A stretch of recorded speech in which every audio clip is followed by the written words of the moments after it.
Obrigado.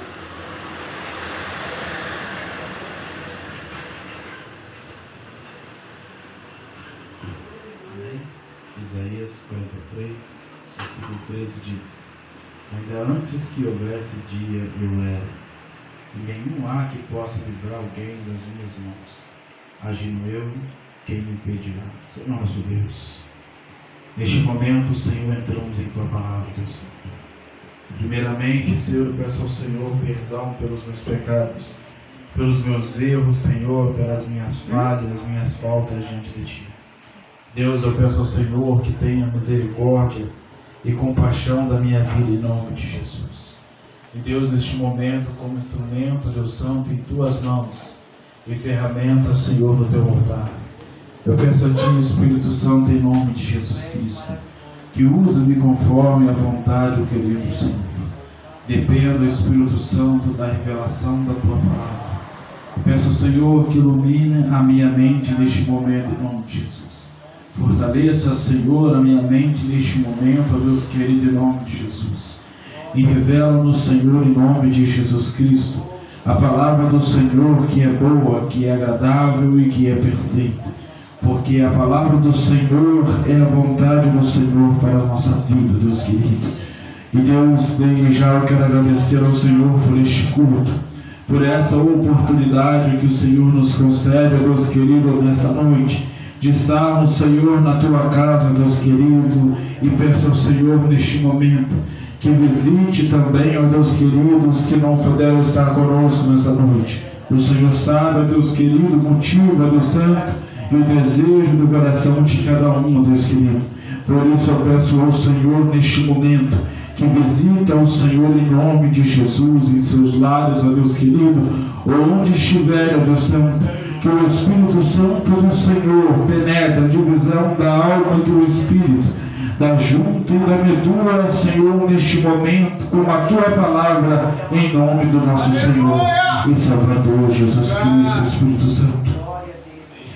Nós cremos que o Senhor está em nosso meio, Espírito Santo. Por isso nós pedimos a Ti, o Espírito Santo, ajuda-nos a preparar o nosso coração para receber a Tua palavra. Ajuda-nos a preparar o nosso ouvido para ouvirmos atentamente a nossa voz.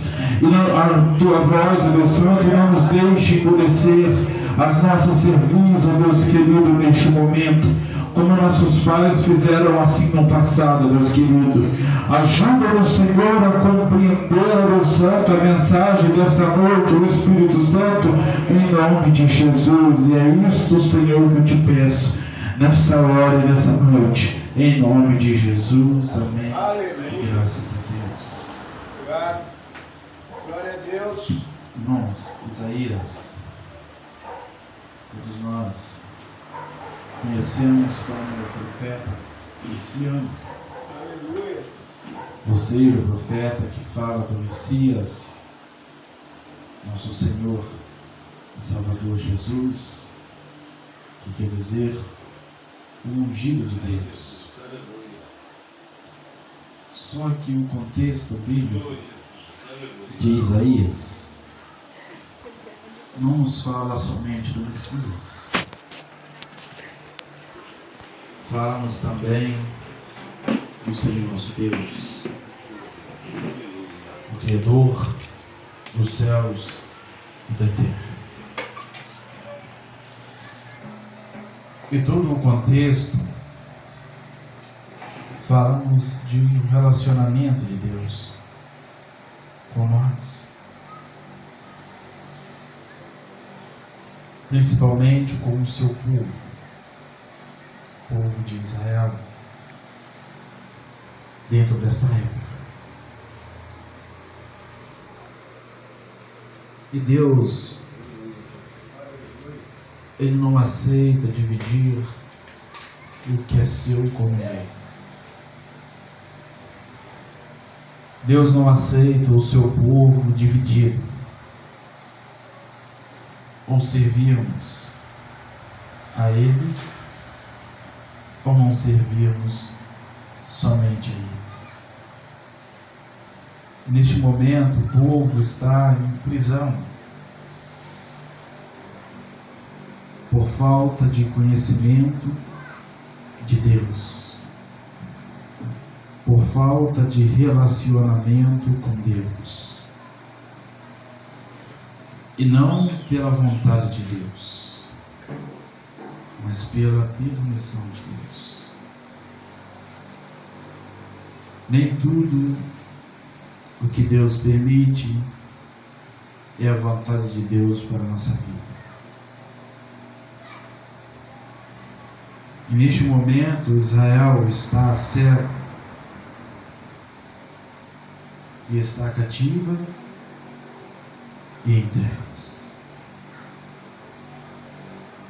entregue na mão dos seus adversários, preferindo deixar de ser servos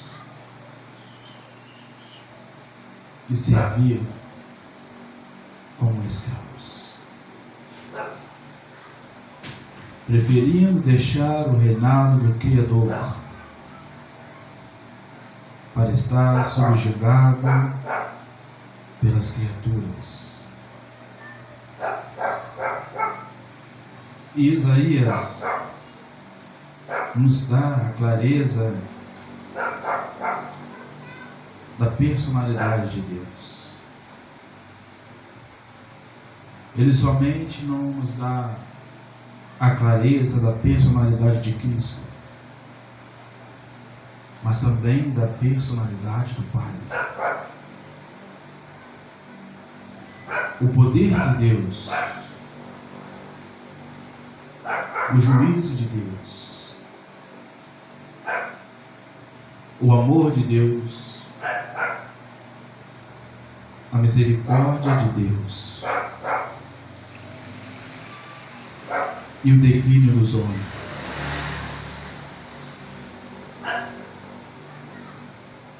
Deus é justo. Em Deus há toda justiça. E nenhuma mentira, nenhum engano existe em Deus. Deus conhece todos os nossos passos. Deus conhece o nosso falar, o nosso caminhar. Deus conhece o nosso coração. O salmista diz que antes que palavra alguma saia da nossa boca, Deus já conhece todas. Porém, o povo de Deus não estava tendo ciência de quem era Deus. E Deus começa a repreender o seu povo.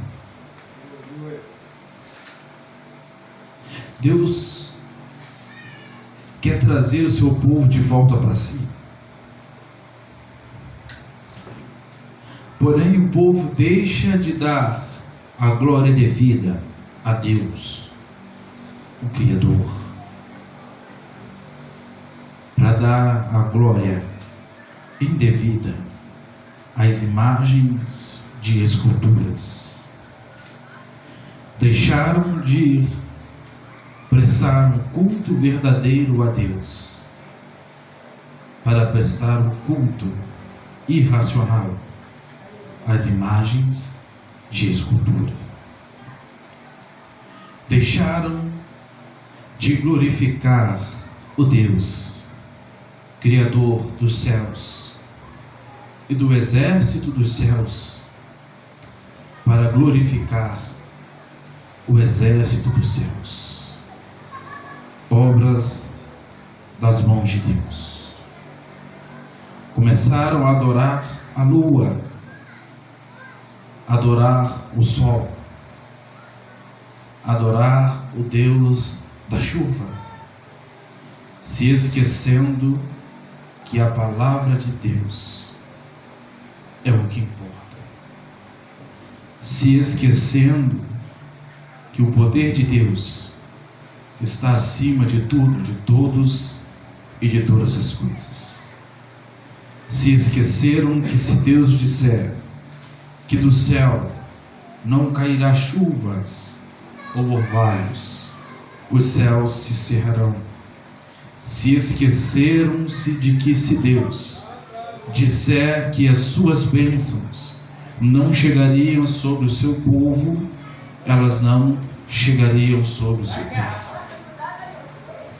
Começavam a adorar Deus da fertilidade, acreditando que Baal era quem fazia as plantações darem nas suas forças, a terra produzir na sua força, e esqueceram-se que Deus é o Criador de tudo e de todas as coisas, que tudo foi criado para Deus, tudo foi criado por Deus, e nada do que se fez sem Deus se faria.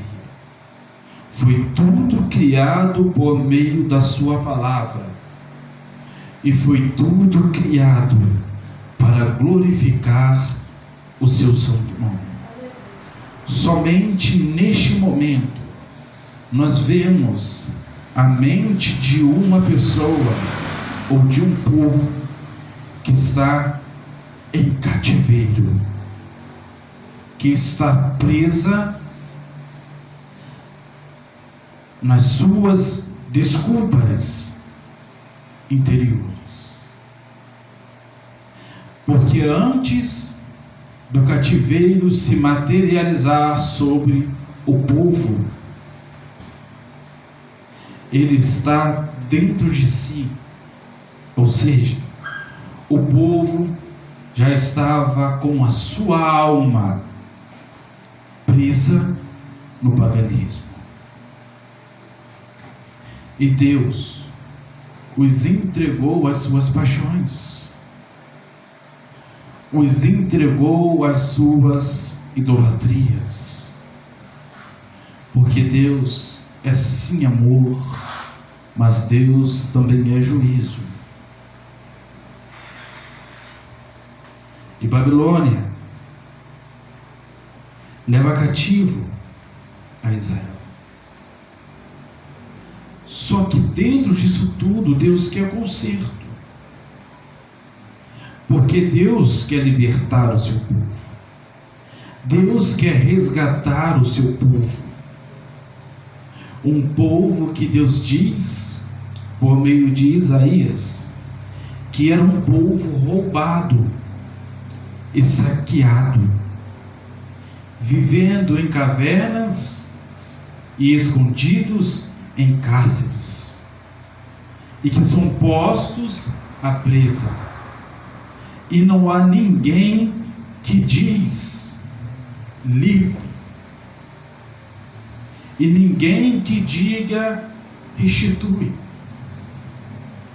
Ou seja, ninguém tinha interesse neste povo, ninguém tinha amor por este povo, senão o Deus que o chamou e que os formou. E no versículo 1 do capítulo 43, Isaías diz: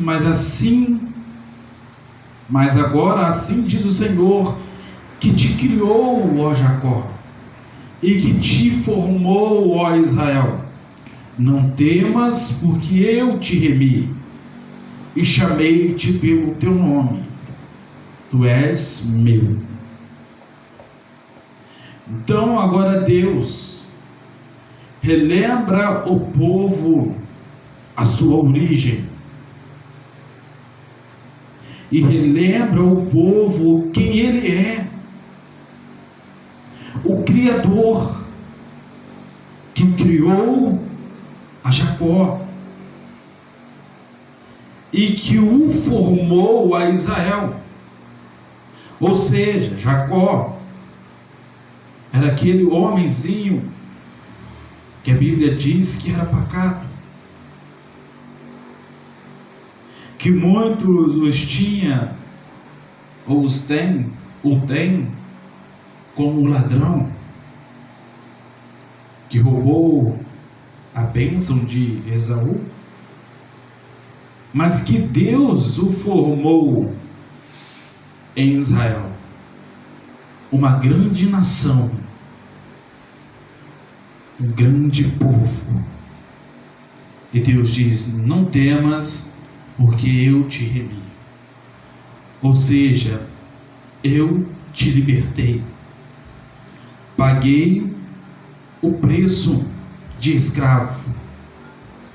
Se fosse trazer até mesmo para a época dos escravos, né, deu a carta de remissão, ou seja, a carta de libertação, e diz: chamei-te pelo teu nome, tu és meu. Ou seja, Deus está dando uma importância para um povo que não tem importância. Revela o conhecimento de Deus a um povo rejeitado pelos homens, a um povo roubado, a uma presa fácil aos homens. E no versículo 2 ele diz: quando passares pelas águas, eu serei contigo. Quando pelos rios, eles não te submergirão. Quando passares pelo fogo, não te queimarás, e nem a chama arderá em ti. Versículo 3: porque eu sou o Senhor teu Deus, o Santo de Israel, o teu Salvador. Dei o Egito por teu resgate, a Etiópia ou Etiopia e Sebá por ti. Então nós vemos no versículo 2 que ele diz: se passares pelas águas, eu serei contigo. Quando pelos rios, eles não te submergirão. Quando passares pelo fogo, não te queimarás, e nem chama arderá em ti. Ou seja, quando passarem pelas lutas, pelas dificuldades, pelos problemas, por barreiras, Deus sempre estará com o seu povo. Por mais que alguém diga para o servo e a serva de Deus que este problema vai matar, que essa dificuldade não terá solução, que essa enfermidade levará à morte, nós veremos que Deus nos garante o escape. Porque, se não me falha a memória, o próprio Tiago diz que antes de Deus mandar a prova, Ele já manda o escape, Ele já manda a solução. Se nós observarmos Jó, por exemplo, a Bíblia diz que era fiel, reto e íntegro. Só que se nós vemos a história de Jó aos nossos olhos e aos olhos daqueles que estavam com ele, era morte, era solidão, não haveria honra,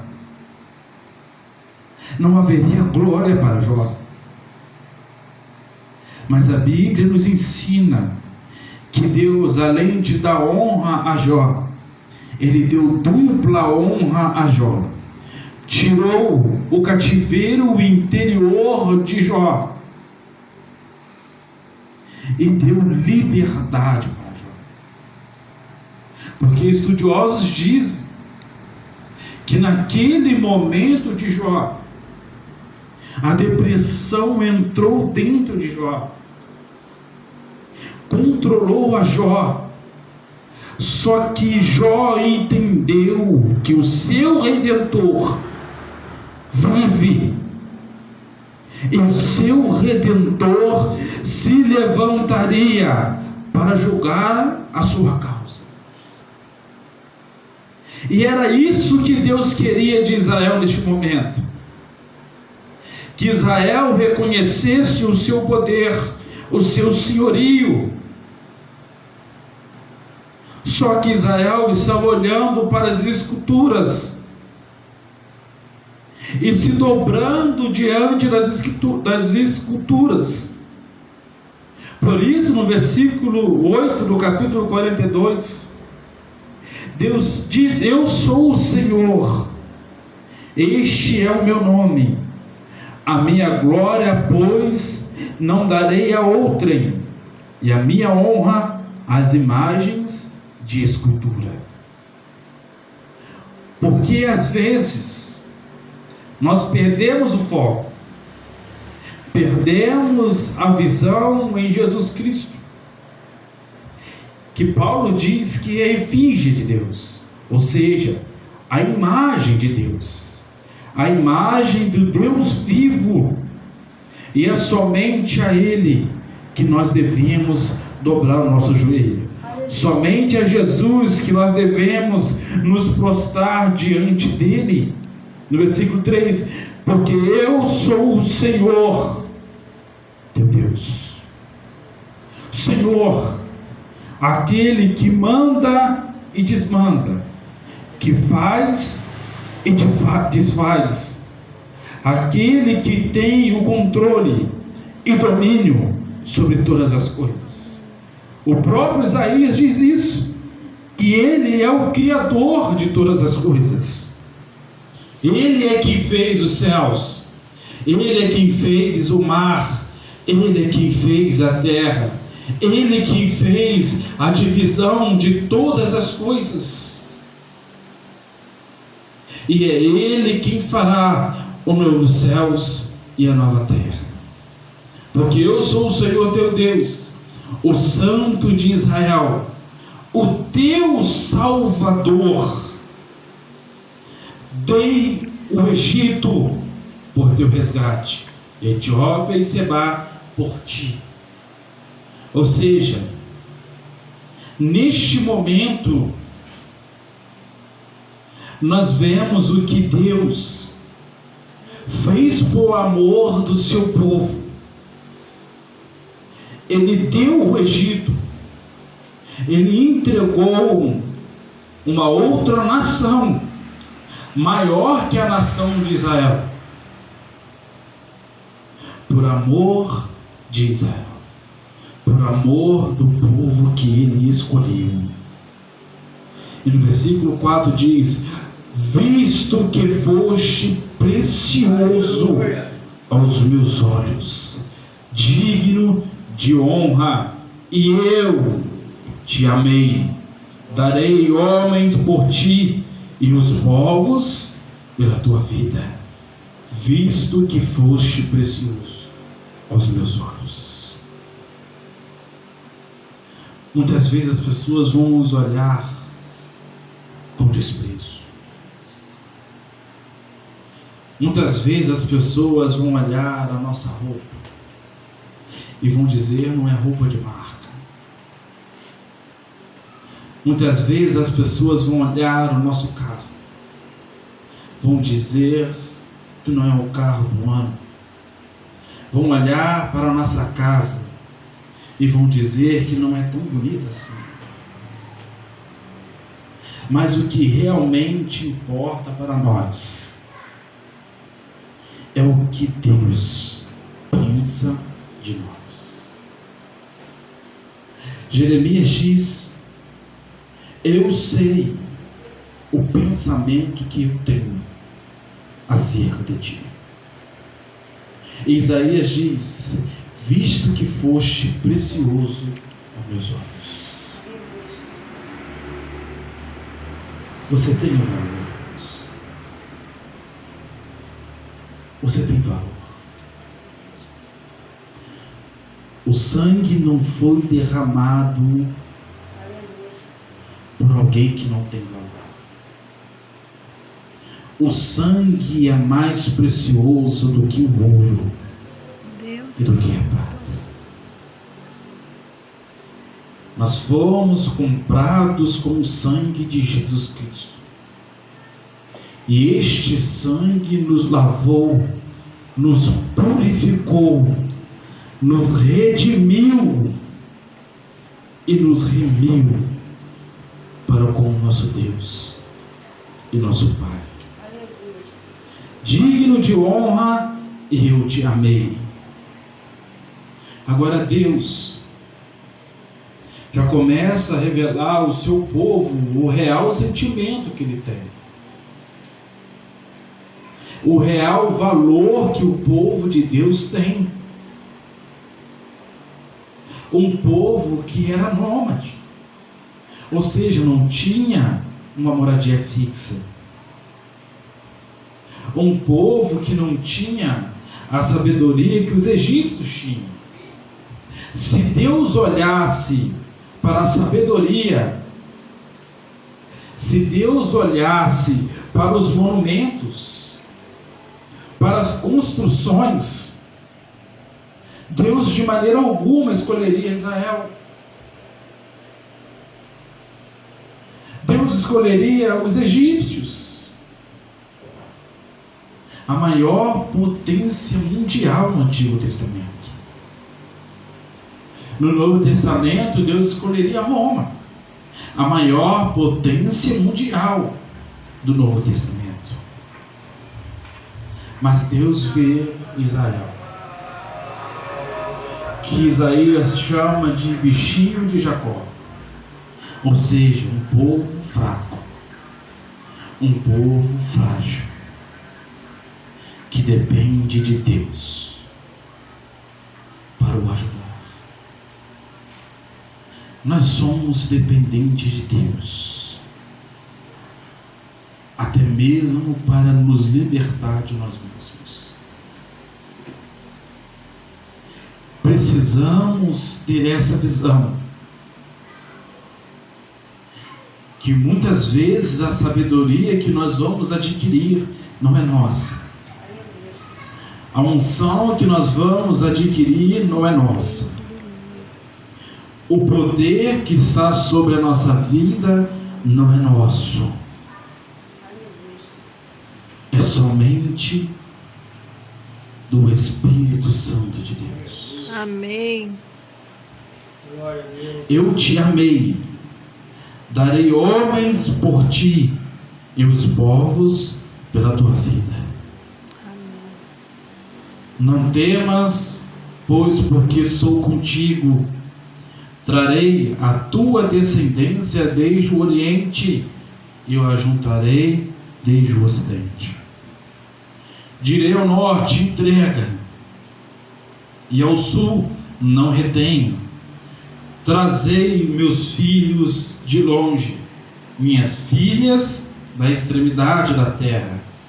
A todos que são chamados pelo meu nome, eu os criei para minha glória e que formei e fiz. Mas Deus, mesmo Ele requerendo dos povos, o seu povo, mesmo Ele formando entre os povos o seu povo, porque primeiro o juízo de Deus neste contexto começa no mundo espiritual, principalmente quando nós vemos lá em Êxodo a libertação, do povo de Deus de sob o jugo de Faraó. Quando nós vemos as 10 pragas provenientes de Deus lançado no Egito, nós vamos ver primeiramente o juízo acontecendo aos deuses pagãos. Deus usa a própria imagem dos deuses pagãos para entrar em juízo com o povo egípcio, revelando o seu juízo sobre os deuses pagãos e sobre o povo idólatra. Então Deus neste momento está dizendo: dei o Egito por teu resgate. Ou seja, Deus, Ele entrou em juízo com o Egito por causa do povo de Israel, porque o povo de Israel é precioso aos seus olhos.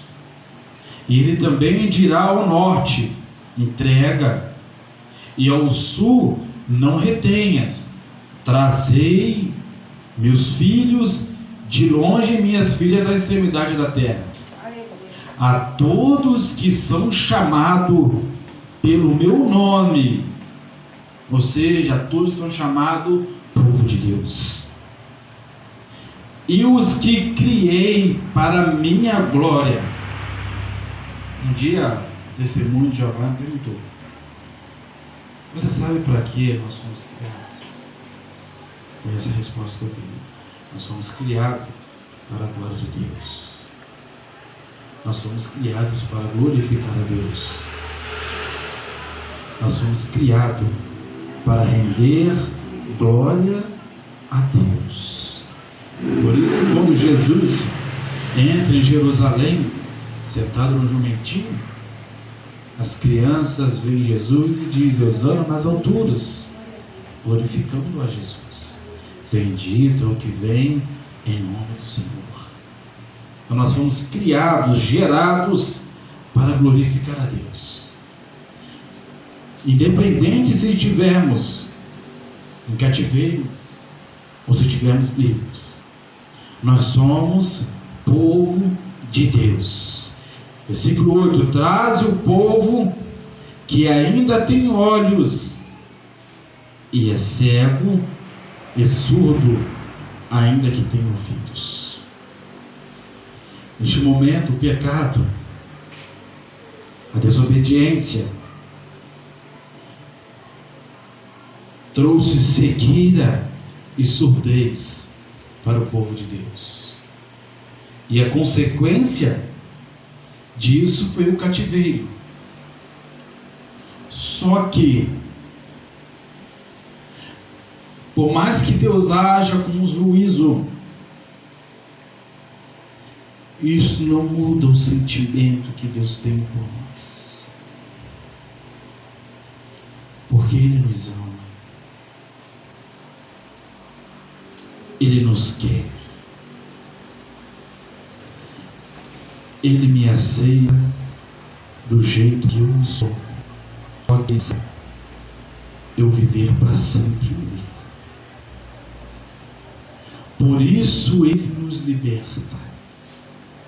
Por isso Ele nos molda. Por isso Jeremias disse que Ele é o olheiro, porque é Ele que vai nos modelar. É o Espírito Santo que vai vir sobre a minha vida, e é Ele que vai me transformar. Aleluia. Me libertando, mais uma vez dizendo, até mesmo de mim mesmo, das minhas vontades, para viver as vontades de Deus, me tirando das minhas mentiras, para viver as verdades de Deus.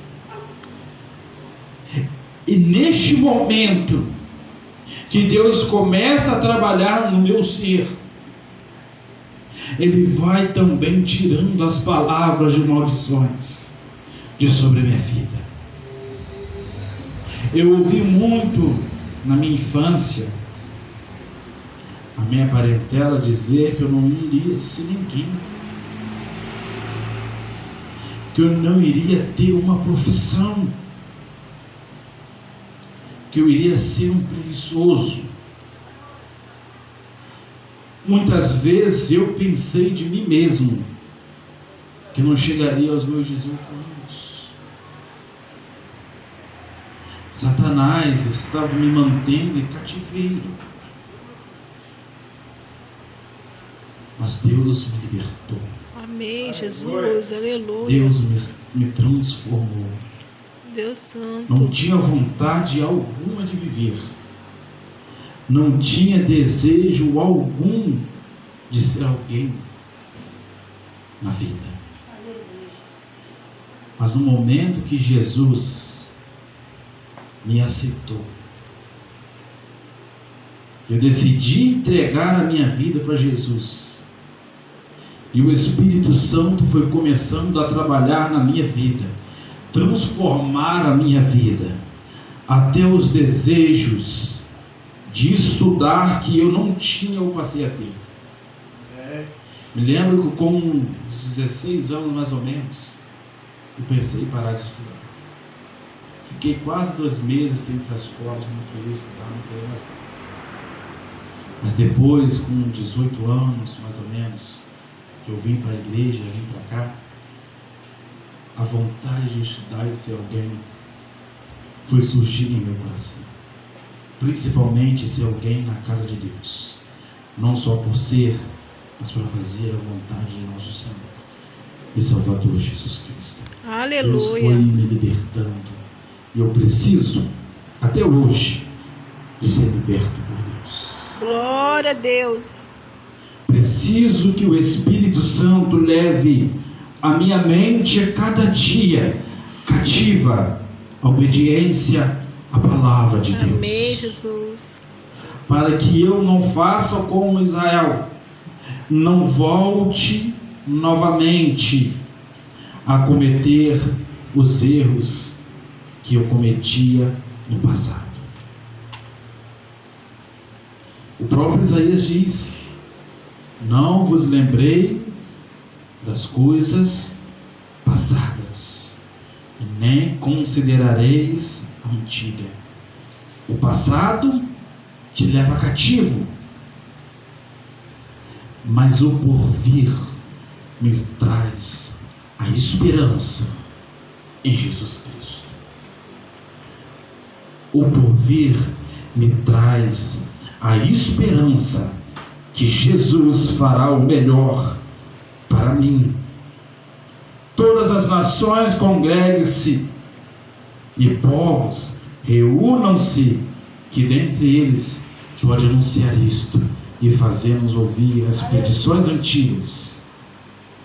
Apresente as suas testemunhas e por elas se justifique, para que ouça e diga a verdade.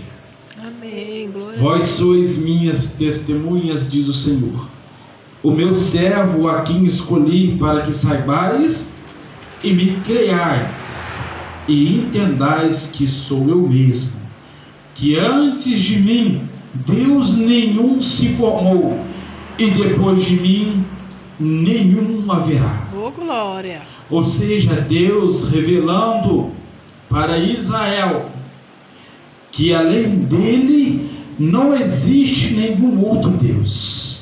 Amém. Glória a Deus. Ou seja, sem Deus não existe libertação. Sem Deus não existe criação. Sem Deus não existiria céus e a terra. Deus neste momento está lançando por terra toda a teoria do Big Bang. Está lançando por terra toda a teoria de que Deus foi criado pela natureza, mas a natureza foi criada por Deus. Deus deu ordem à terra e a terra produziu as árvores, as ervas da terra. Deus deu ordem ao mar e o mar criou todos os peixes, todos os animais aquáticos. Deus deu ordem à terra e a terra produziu todos os animais terrestres. Deus deu ordem aos céus e os céus produziram todas as aves dos céus. Deus deu ordem aos céus e os céus fez com que aparecessem todos os exércitos dos céus. Mas com a sua própria mão Deus criou e formou e deu a vida com o seu fôlego ao homem. E nenhum outro Deus poderia fazer o que o nosso Deus fez. Ele é antes de todas as coisas. Ele é o princípio de toda a criação. Ele é autoexistente. E o seu reinado é sempre eterno. Ou seja, dura para todo o sempre. Ninguém pode tirar o reinado de Deus. Ano passado, ou melhor dizendo, 4 anos atrás, tivemos na República um presidente. Hoje, nós temos outro. Mas o reinado de Deus não é assim. Não temos um Deus hoje e amanhã teremos outro. Não. Nós temos somente um único e verdadeiro Deus, o nosso Senhor e Salvador Jesus Cristo. Eu sou o Senhor, e fora de mim não há Salvador. Eu sou o Senhor, e fora de mim não há Salvador. Não existe salvação, não existe libertação, não existe liberdade se Deus não for o Senhor.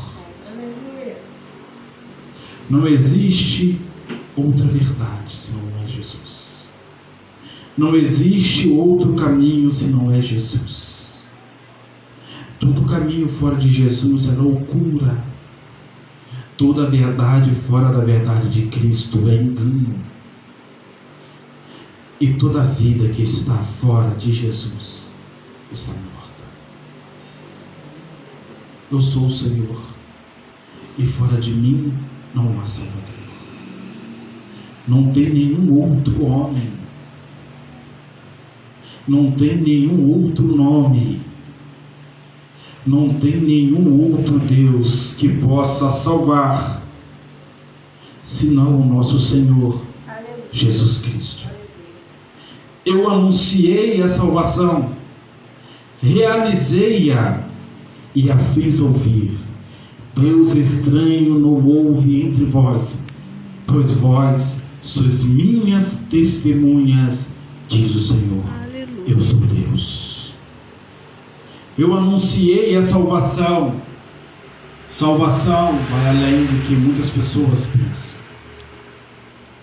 Tem a salvação, é que muitas vezes nós, aqui e até mesmo o mundo, pela misericórdia de Deus alcança, que é o livramento, que às vezes nós falamos, tive um livramento de um atropelamento, de alguma coisa. É porque livramento precisa vir de algo grave. Muitas vezes nós costumamos dar testemunhos. E o maior livramento é o livramento da nossa alma e para o inferno, a condenação eterna. E Deus diz: eu anunciei a salvação, realizei-a e fiz ouvir. Aleluia. Eu anunciei, ele disse, realizei, pôs em prática. Profeta Isaías, em todo o tempo, ele usa o pretérito perfeito.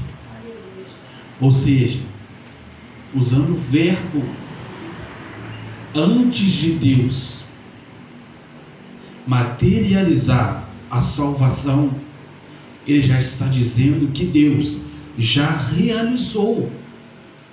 O próprio João diz, em Apocalipse 13, versículo 8, se não me falha a memória, que o Cordeiro foi sacrificado antes da fundação do mundo.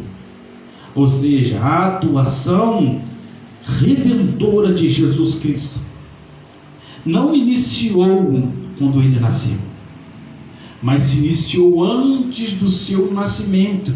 Jesus já havia sido sacrificado por cada um de nós. O versículo 3: ainda antes que houvesse dia, eu era, e nenhum há que possa fazer, que possa livrar alguém das minhas mãos. Agindo eu, quem impedirá? Ainda antes que houvesse dia, eu era. Ou seja, Deus está dizendo que antes de tudo, ele já existia. Ele é onisciente, ele é presciente, ele é onividente, ele é onipotente. Ele é o Todo-Poderoso.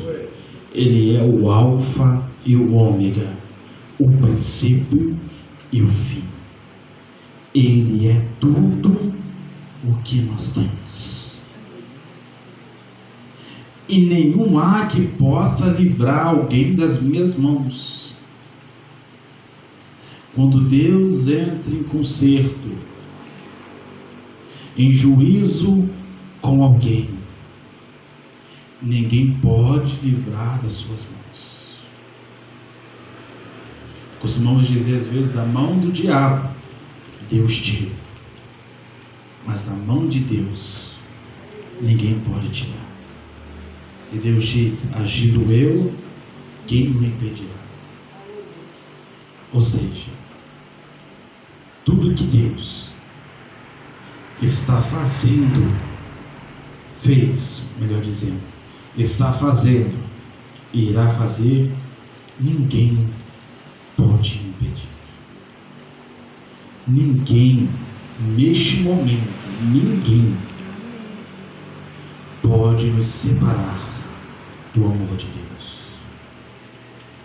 Por isso Paulo pergunta: quem nos separará do amor de Deus? É a tribulação. Ele ainda diz: é o porvir. Por mais que eu não saiba o que vai acontecer daqui para frente, mas será que o que vai acontecer vai me separar do amor de Deus? De maneira alguma, porque o sacrifício de Cristo já foi consumado.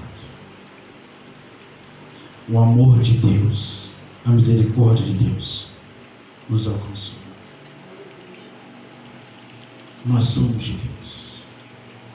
Só precisamos nos manter obediente à vontade de Deus. Porque o que leva